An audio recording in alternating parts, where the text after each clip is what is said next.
It was a beautiful old bridge, but over the past few years, the city had moved away from the stretch of the river, and it was used less and less. It was a single-lane bridge and one of the last in the country made of wood, yet still allowed for vehicular traffic on both ends of the road that crossed it. There were weight restriction warnings, warning signs on the entrance ramps, limited passage, and then the strongest storm the city had ever experienced broke out. Upstream, 2 trees fell into the river, and other debris caught onto them, creating a dam. After an hour, it burst, causing a wall of water, trees, and other debris to rush downstream. Later, experts said that the largest tree had lodged deep in the riverbed just in front of the bridge, as if trying to save it. But the water still broke through, and everything was swept away. Later, the riverbed depression sometimes created many whirlpools.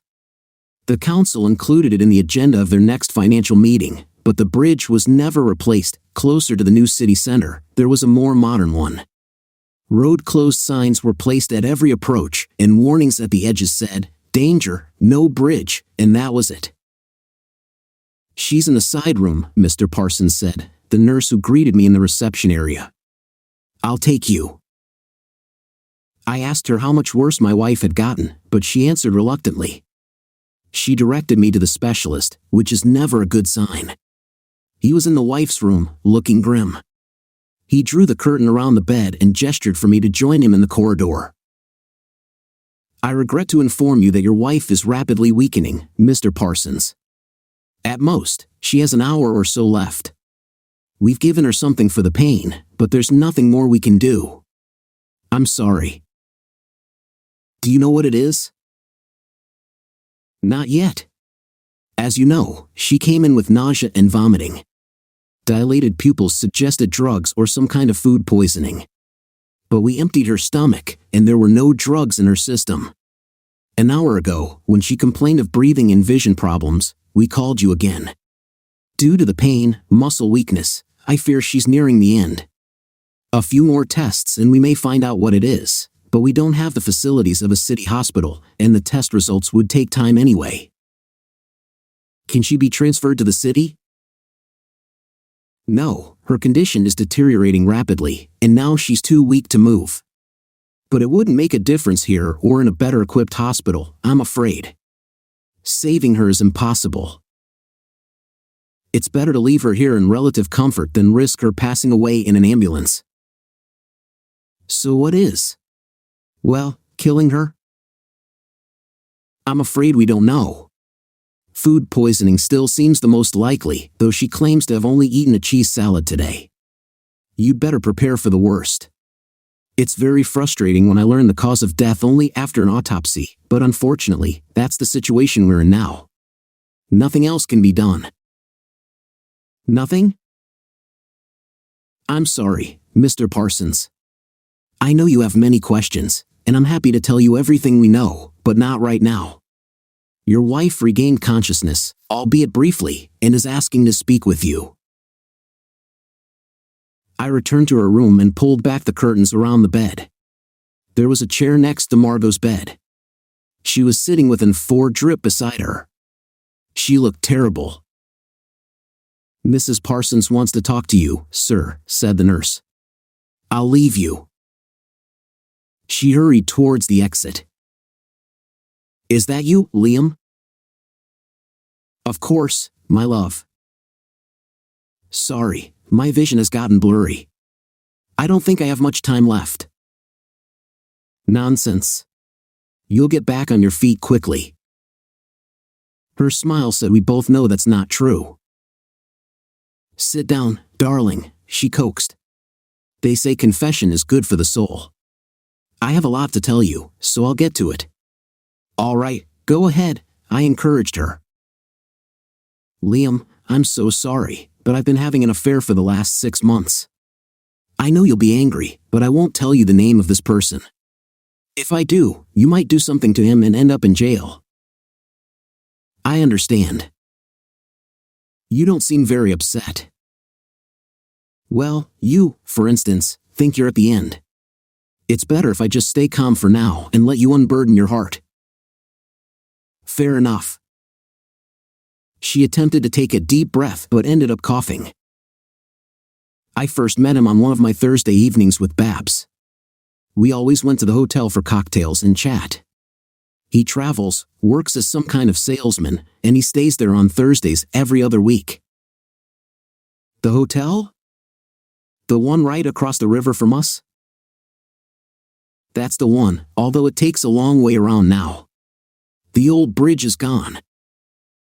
Margot continued, it all started so innocently.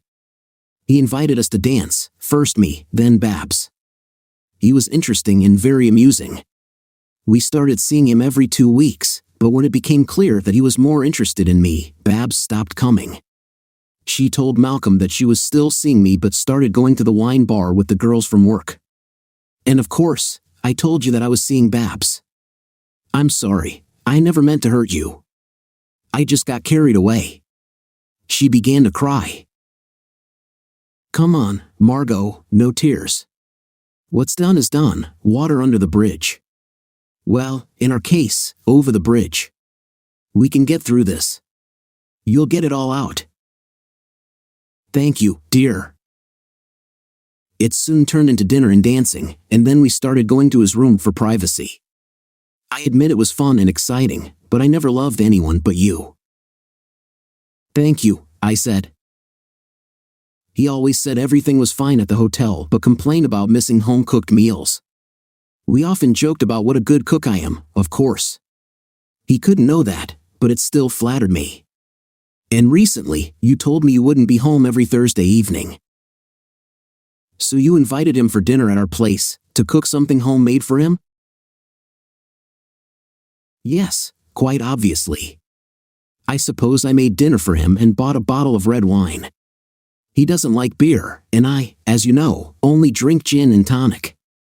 He stayed the whole night, but we slept in the guest bedroom. We never did it in our bed, never. And again last night? Yes and no. When you said you'd have to stay overnight again, I invited him for dinner. Then you called and said you were suddenly heading home. We panicked, and he went back to the hotel. You arrived an hour later, and that's when I decided I've had enough. I'll tell him it's over, although it seems I won't need to now. The near miss scared me and made me realize how much I love you. I understand. Do you feel better now that you've confessed? Emotionally, yes. I just couldn't go to the grave without telling you the truth. But physically, the pain is getting stronger. She shifted position and winced. I'll ask the nurse for another painkiller later. Just hang in there, darling. You've said your piece, and I've listened. Now you need to listen and not worry, okay? Margot drooled, and I wiped her mouth. She reached for a glass of water, and I grabbed it before she could spill it. Once she had taken a sip, I put the glass back on the bedside table and began. I guess I should start with the fact that one Sunday morning, I was at the news. I was browsing through gardening magazines when I heard your friend Babs. Strange how the most innocent conversation can lead somewhere. Margot frowned, looking embarrassed. Babs didn't see me, so she couldn't know what kind of effect it would have. Yeah, we should meet up and chat. It's been too long, Babs was talking on her mobile phone. 5 years, I suppose. That's how it should be. Of course, it's not like you've been to our wilderness often. When are you coming back? I was curious. Who her friend was, but I didn't really pay attention then. Thursday evening would be best. I still meet up with the girls from work there. I can check with Marot, but don't hold your breath. On Thursdays, she's usually very busy, if you know what I mean. Margot looked puzzled. You didn't get it? Probably the painkillers are making it hard to understand. Please call the nurse, Liam. The pain is intensifying. Later, listen. Babs shouldn't be free on Thursday evening. That's the day she meets with you. She began to cough again. Everything became clear on Thursday. I followed you to the hotel and had a couple of beers, watching you have dinner with your lover. She paled, now appearing her age.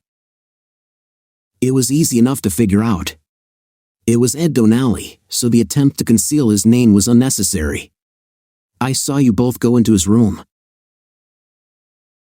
You knew? Why did you let me confess, and why didn't you do anything? Because I wanted to hear you out. You distinguish between love and intimacy, and that's right. But you said it was just unfair, and that's not true, because it was something more. It was humiliation and betrayal of the worst kind, Margot. As for why I didn't do anything, I did. She paled even more. What? I got revenge on both of you. I often walk along the riverbank. When the level dropped after that storm, I stumbled upon something unusual and brought it to the greenhouse. What was it? Wait, next. I assumed you'd prefer the comfort of your own home for your dirty affair, so I concocted Thursday evening. Then I observed the house, so I know you spent the night in the guest room. What are you going to do? Everything's already done. The next day, I checked the house. Amazing what you can find when you know what to look for. Black lingerie matching the dirty laundry. Not the ones you usually wear, but the best was a large jug, washed and left on the drying rack. We only used it for red wine. That led me to the discovery of an empty bottle at the bottom of the trash can. I'm sorry you had to find out like this. Don't be. I'm no martyr. It was the best entertainment I've had in years. And now, I'm about to get rich. Get rich? Well, richer than I would have been after the divorce. The house, my salary, savings, pension, sharing all that seemed unfair. You sleep with some man and then destroy me in divorce court. Margot coughed again, then shuddered. We're moving on to the final phase. Speech difficulties. Soon, you won't even be able to tell the medics what I said. She reached for the call button, but I pulled her hand away. How was he last night? Her eyes widened. I thought so. I didn't leave, just slipped away while you were getting ready. It took a few minutes to drop a couple of candies into the wine decanter. Rohypnol, my friend's friend, bought me some conveniently. The stud hung his jacket in our corridor. That allowed me to steal his keys and unlock his car. I came back, put them back in place, and watched him undress while lasagna was baking. Margot paled even more, and her eyes began to glaze. Stay with me a little longer, dear. Then I waited in the office until he downed 1 or 2 glasses, then slipped into the back seat of his car and called you from my mobile. I told you I was heading home. He dashed out, feeling for his keys. He jumped in without even noticing the car wasn't locked, and he didn't notice I was behind him. I let him drive nicely on the road, in case you were watching the farewell. Then I clamped his mouth shut, of course, and yanked up the handbrake. I had to take control of the car. By then, he was already starting to lose consciousness. She tried to speak but quickly faded. In short, I moved a police barrier, and somehow he managed to drive straight into the river.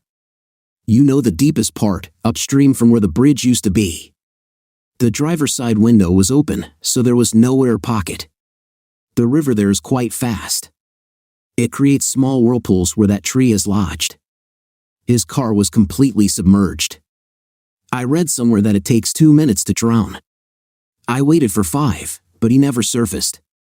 Rohypnol must have long disappeared from his system. Before they eventually find him. I checked that she was still conscious during the last part of my narrative. When I got home, the decanter was washed and dried. Think I didn't notice the lasagna for 2 in the bottom of the trash can. So tonight, I made you an excellent cheese salad. That's where my river find came in handy. Water hemlock, no antidote known.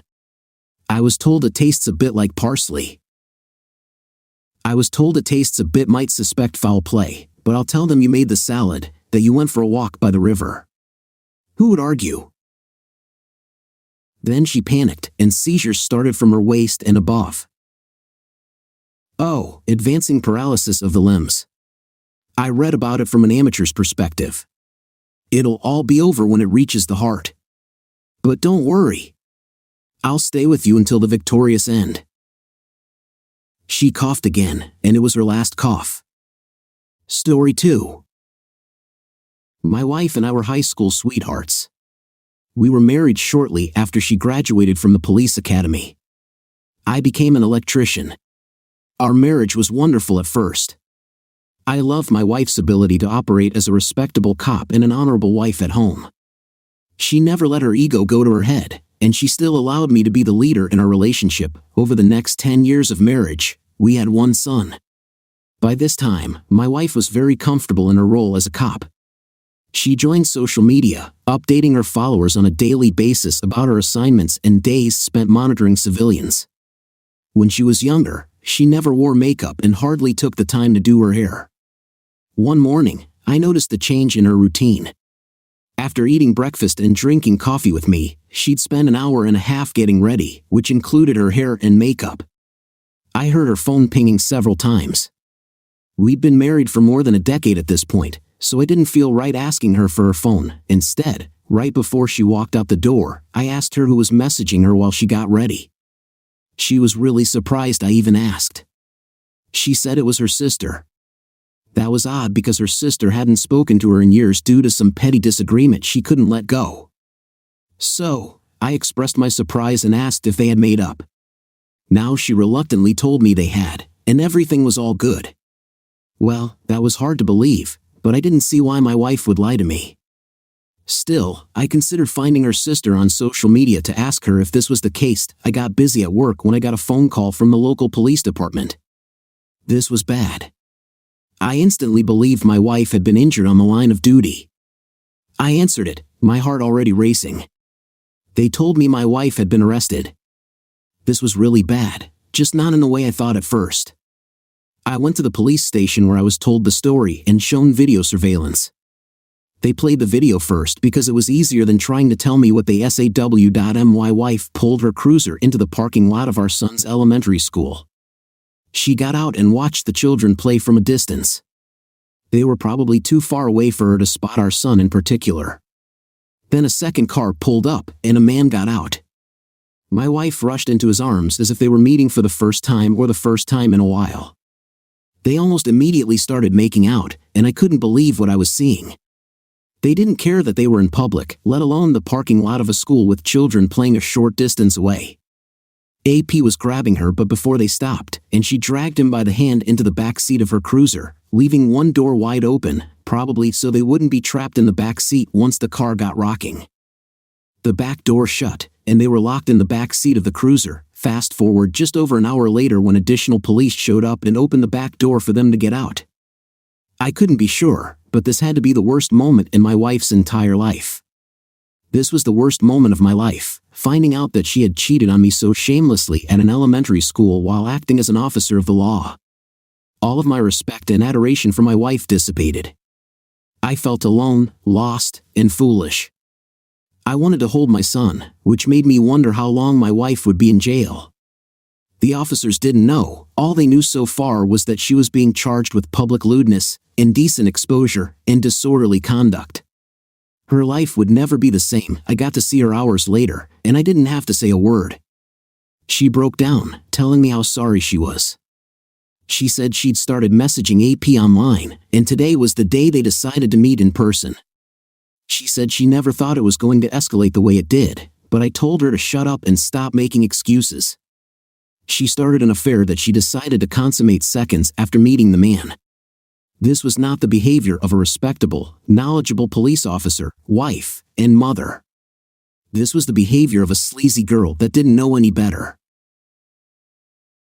I told her how disappointed I was that our marriage was over, and that's when I started crying. All the time and feelings I had for her were wasted. The marriage I wanted to last a lifetime was over. Suddenly, I would become a single father. When I left the room, my wife was only a shell of the woman she was. I filed for divorce while she served time in prison. I gained full custody of our son. After my ex was released from prison, she started visitation with him. I could tell that after doing time, she was only thankful. She was so relieved to be free and able to see her son.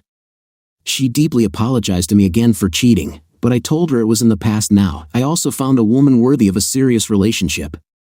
Believe me, I was skeptical, but her actions and the way she lived her life showed me that she wasn't the kind to underestimate the purity and sanctity of marriage.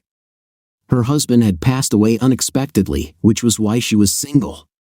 She hadn't slept with anyone after him. We waited until our wedding night to love each other in that way. My ex, on the other hand, was too thirsty for this traditional behavior. 4 months after being released from prison, she became pregnant. I was shocked because she used to be so responsible and on birth control.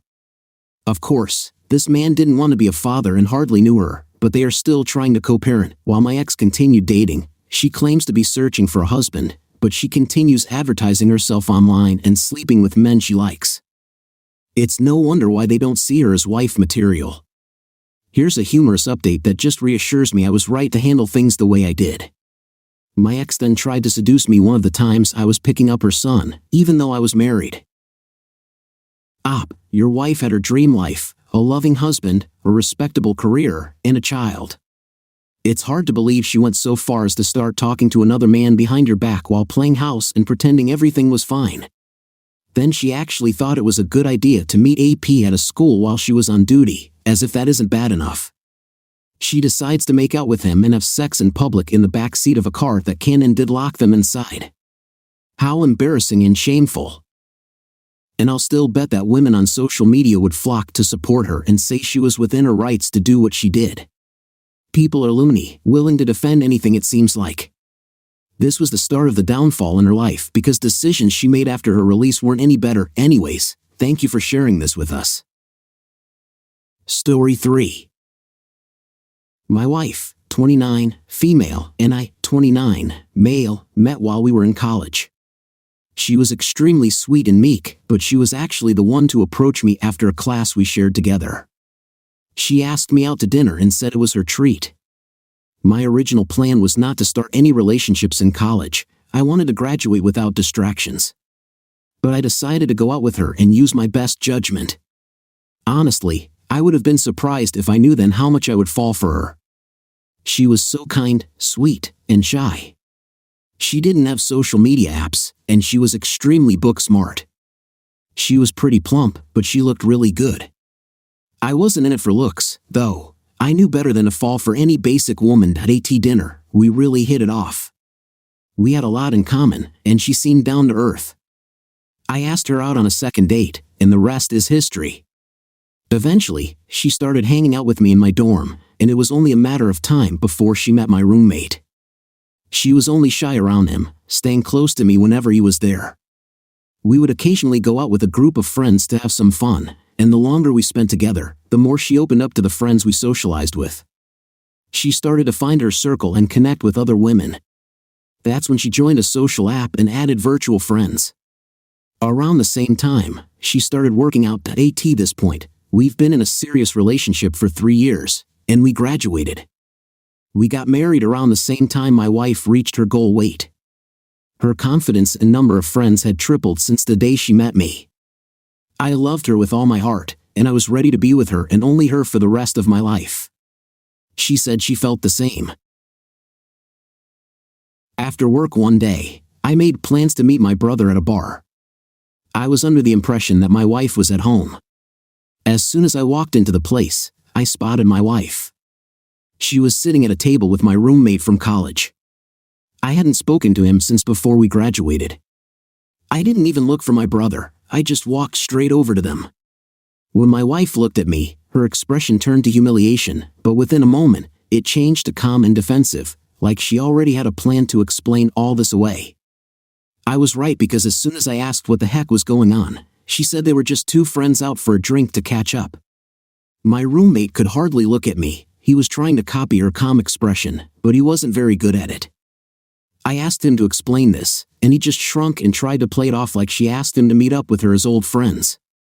I wasn't buying it. I asked how often they messaged each other, and she was quick to tell me that it had been at least a year since they spoke. AP looked guilty and tried to play dumb while he agreed with her. This just didn't feel right. Then my wife tried to say I was jealous and insecure because she would never do anything to betray the sanctity of our marriage. My brother approached the table and asked if everything was okay. I told him it wasn't, and I'd have to meet up with him another day because I needed to take my wife home. She was beside herself, extremely upset and irritated with me and the whole situation, but she still grabbed her purse and apologized to AP before getting up and leaving with me. At home, we had a big fight because she really believed I was at fault for not wanting her to meet up with AP without telling me. I asked her to give me her phone, and that's when things went bad. She started packing a bag dramatically, like my request was the last straw. Just before it was filled, she broke down crying without a word from me.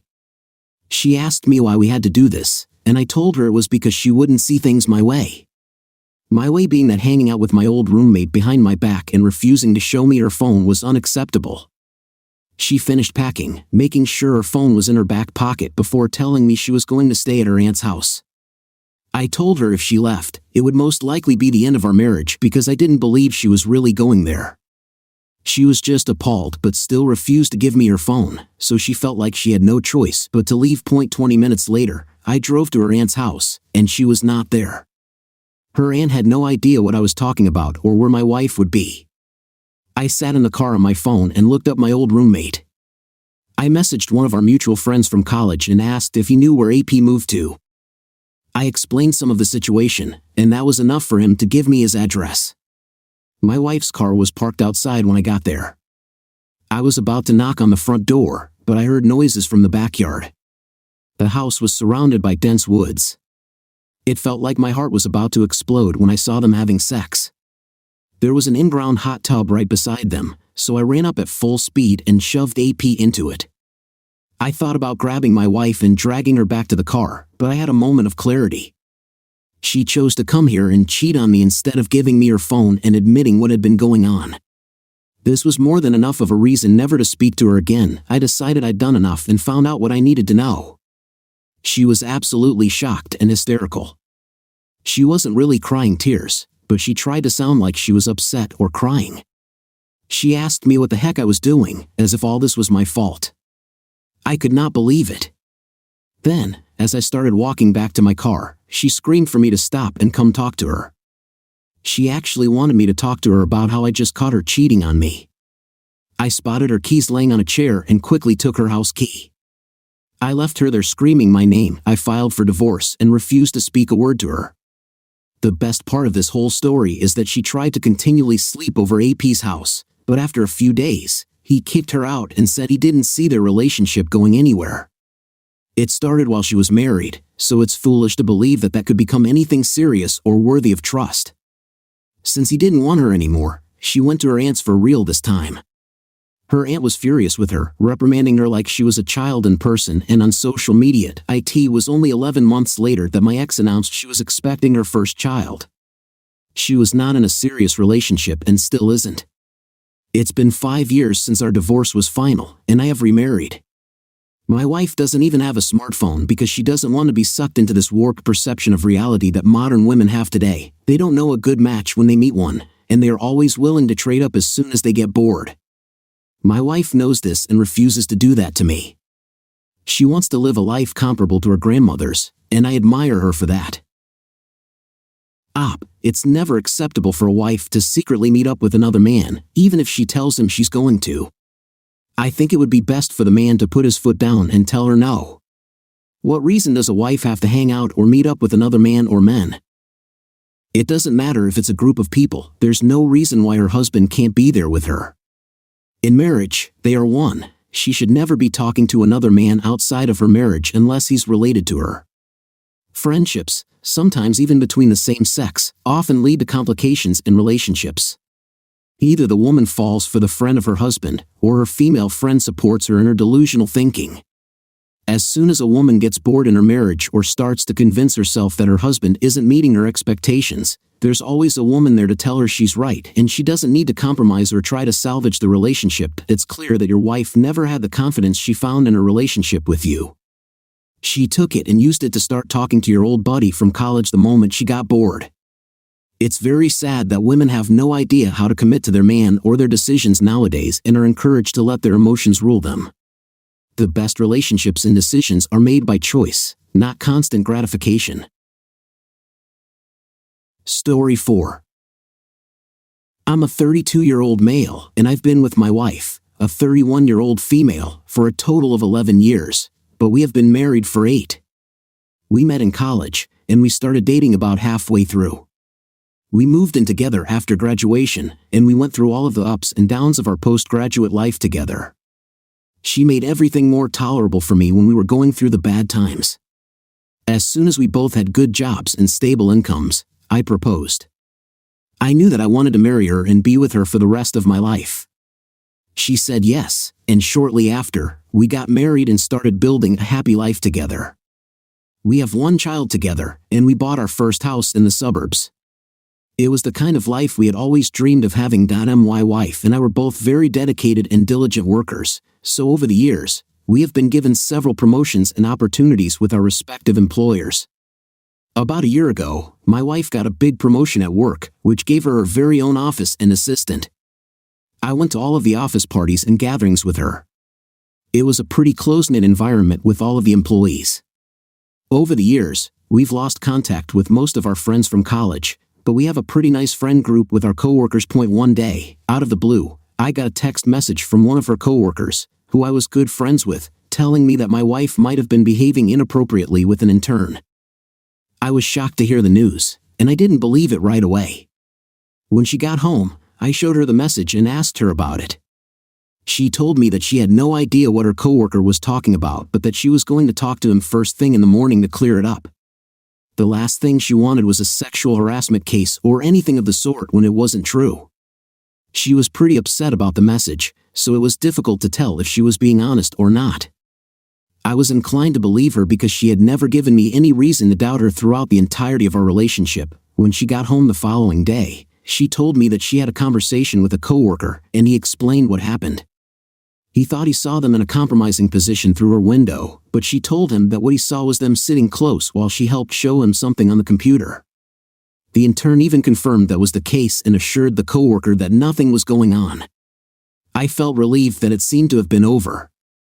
I didn't think that my wife was cheating on me, but it was good to know that she had resolved that issue with her coworker.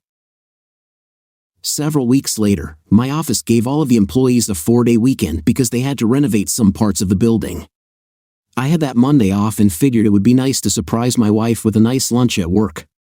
I stopped by her favorite restaurant, grabbed her usual order, and went to her office. I ran into a few of her coworkers, and we caught up for a couple of minutes before I made my way to my wife. I had stopped by her office many times before, and normally I would knock a couple of times and then peek inside. When I went to do that this time, the door was locked. I figured she was in a meeting of some kind and didn't want to be interrupted by anyone, but I heard some shuffling on the other side of the door, and my wife said to give her just a minute. I waited for her to open it, and when she did, I saw that there was a young man behind her desk with a chair next to hers. My wife brought me in and introduced me to her intern. I noticed immediately that his cheeks were kind of flushed, and he had his hands resting on his groin.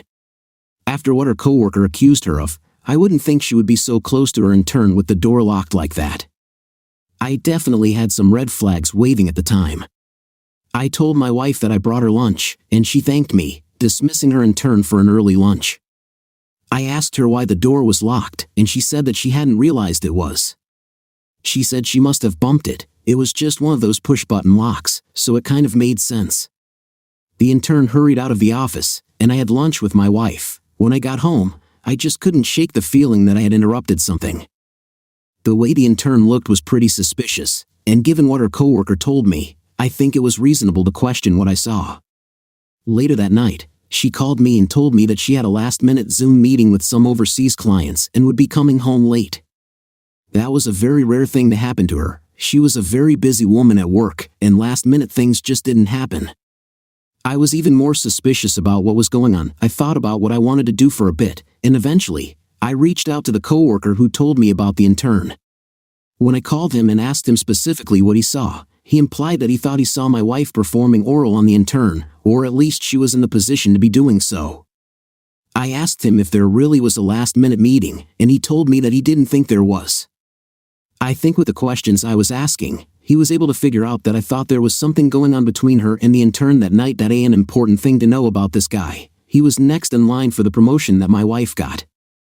I was aware that things he said could only be taken with a grain of salt because his motives might not have been the best, but if what he was saying was true, I needed to figure it out.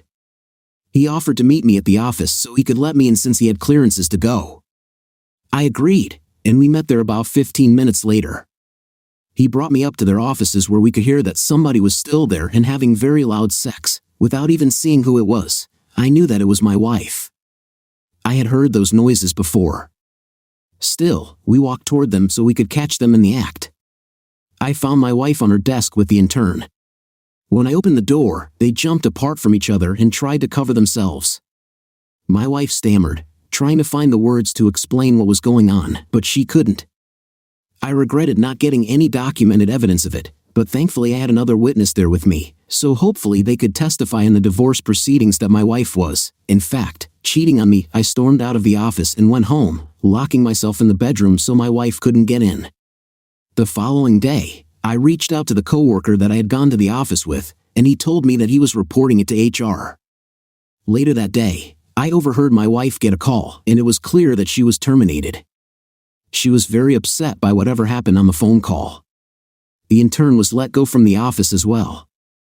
I asked the guy what that would mean for him, and he told me that likely he would not get credit for whatever class he was doing the internship for and would most likely have to retake it.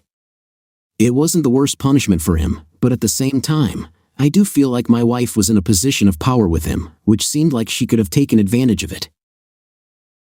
I did end up divorcing my wife, and with the testimony of the other person who was with me when we discovered her cheating, I did not have to give her anything in the divorce. She lost her job in her husband's house and won't get to see her child much anymore due to split custody, all for some meaningless fling with her intern. Your wife's coworker did the right thing by telling you when he initially suspected something was going on. But I am a little bit confused about why he backed down so easily. I can't help but wonder if your wife really did talk to him or not. It definitely seems like she was lying and covering up quite a bit, so it wouldn't surprise me if she lied about that too. I agree, it definitely does seem like your wife had a position of power over the intern, and in a lot of cases, that can be leveraged to get people like him to do things. I'm not necessarily saying it was predatory, but it very well could have been. It's great that you were able to come out on top in the divorce thanks to the testimony of your friend. Your wife really did throw away her entire life for a meaningless affair, and she probably regrets it. She is divorced and doesn't have a job or home anymore, and that's all her fault. I know divorce can be difficult, but I wish you the best moving forward, and I hope you don't let this hold you back in the future. Story 5. I'm a 29-year-old male, and I met my girlfriend, a 26-year-old female, 3 years ago at a cafe. I thought she was cute, so I got her number, and we went out later that week. We had an awesome time, and from there, our relationship flourished. It wasn't long before she and I were official, and she moved in with me. We were very in love, and we moved very quickly with everything. She was someone that I thought I was going to propose to at one point. Neither of us had the best jobs in the world. We would constantly complain about how we were being walked all over by our employers and that we worked with incompetent coworkers. We both wanted out of those jobs, but the job market being like it is was pretty scary. I've always enjoyed drawing and making art. Unfortunately, my parents wouldn't pay for me to go to art school, so it was only a hobby that I could never turn into a career. My girlfriend was really supportive about it. When she saw my work about a year into our relationship, she saw a video online about things people can do as side hustles. One of the big ones was for drop shipping t-shirts and things like that. She told me about it, and it seemed like an interesting idea, though I didn't know how feasible it would be since there were probably hundreds of shops online already. She did a lot of research, and eventually, she convinced me to give it a try. It cost us virtually nothing to get started, so there wasn't much risk involved. I put my own personal art projects to the side for a little while and made some designs based on pop culture and fandom stuff to put on prints and t-shirts. It took a few weeks for us to really start getting any traction, but after our first couple of orders and some positive reviews, we started to build a pretty solid foundation for a business that about 6 months of being open, we started to make a pretty good amount of money from it. We thought that it might even be possible to do that full-time in the future. The only thing we were really handling was the marketing and designs. The printers were doing everything else, so our business was thriving, and I thought we were 2. My girlfriend was managing everything and giving me different things I should be making designs for so we could keep adding new inventory. I was kind of frustrated because I was really doing all of the work. All she was doing some brief research on things that were popular and leaving everything else to me. We weren't married, so all of the income wasn't shared. We were splitting it 50-50, and I didn't think that was fair. I confronted her about that one day, and she got really mad at me for suggesting we alter the payments. I explained my side to her, and she ended up storming out of the house to spend the night with her friend. She hadn't been answering any of my phone calls, so I called the friend that I assumed she was with, and she told me she wasn't there. I was a little confused but rationalized it as thinking that her friend was lying on her behalf. I kind of just assumed that she didn't want to talk to me at the time.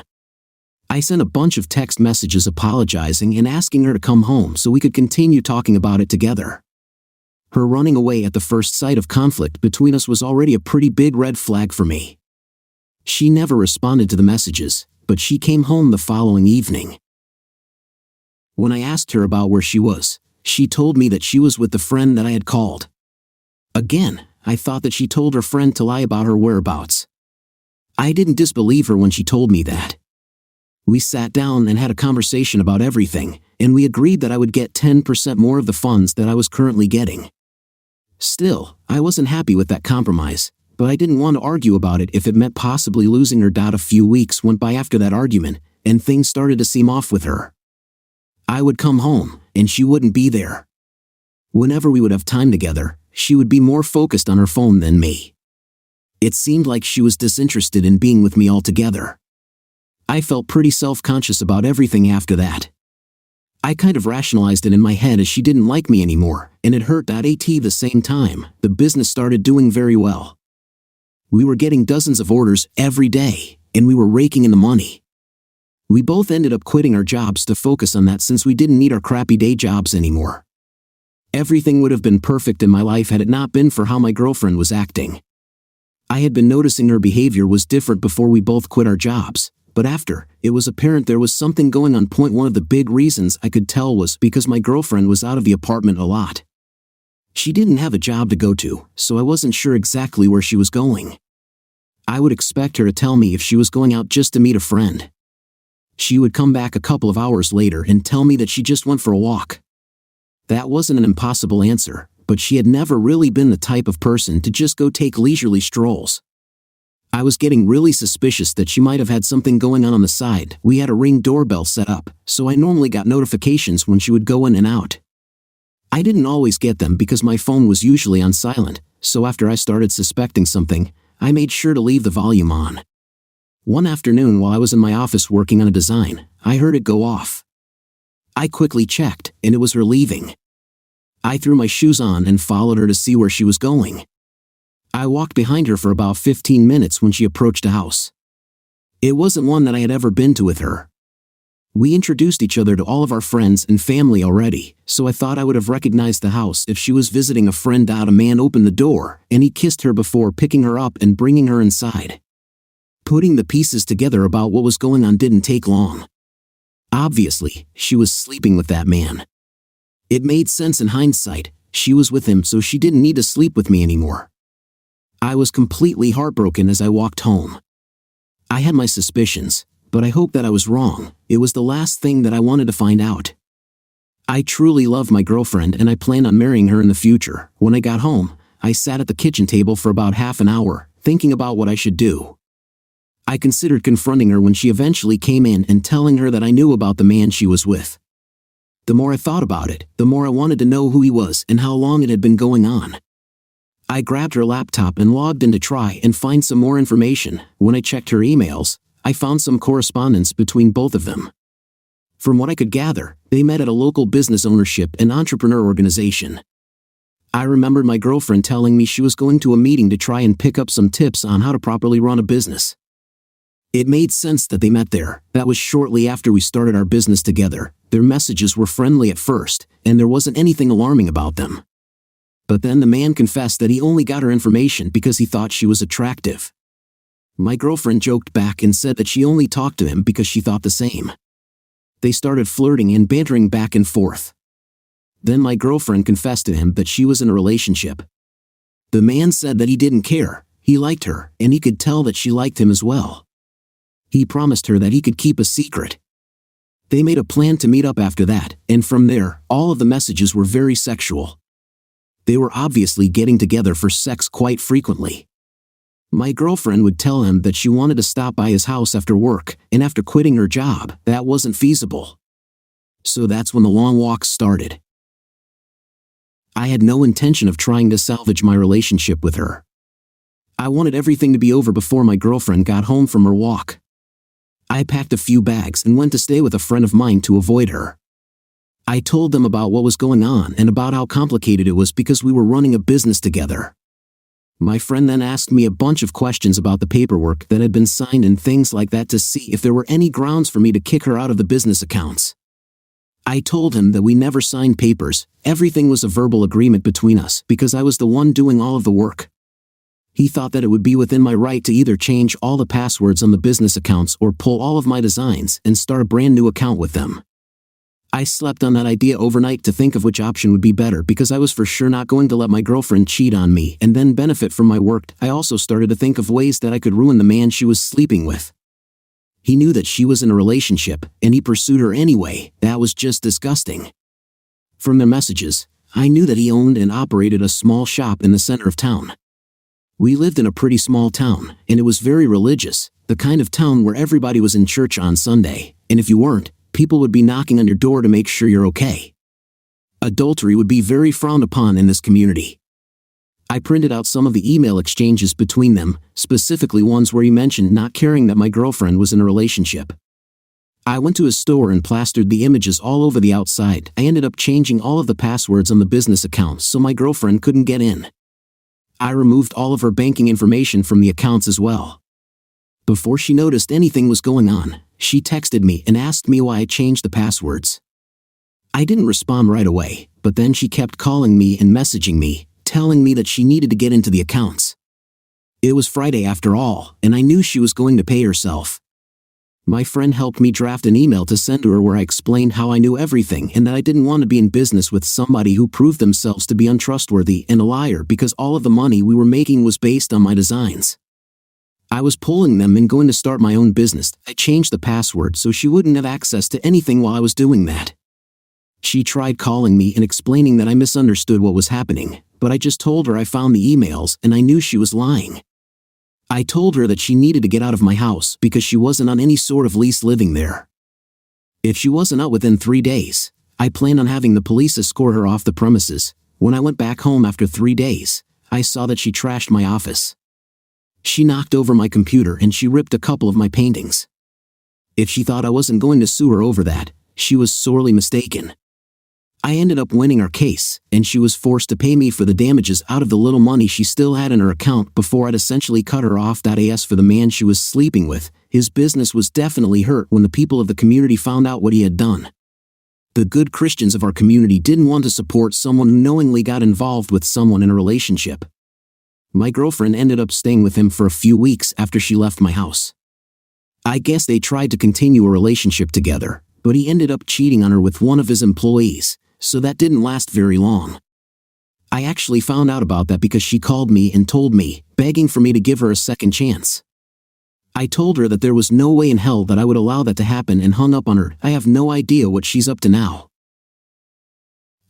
It's so crazy to think that your girlfriend trashed your office because she probably saw herself as a victim in all of this. You taking back your business and kicking her out was entirely based on her own actions. When it was time for her to face the consequences, she couldn't handle it. I love that people in your community stopped shopping at the man's business after finding out. I think that is the least he deserves for breaking up a relationship. Karma really got your girlfriend in the end when he cheated on her with someone else. She finally got to learn what it felt like, and I doubt she liked it. I think that it's rich that your girlfriend would try to get you back after everything that happened. It's never okay to cheat, but after it happened to her, she suddenly expected you to forgive her, especially after she made the whole separation so much more difficult by trashing your things. She is clearly very immature and has a lot of growing up to do.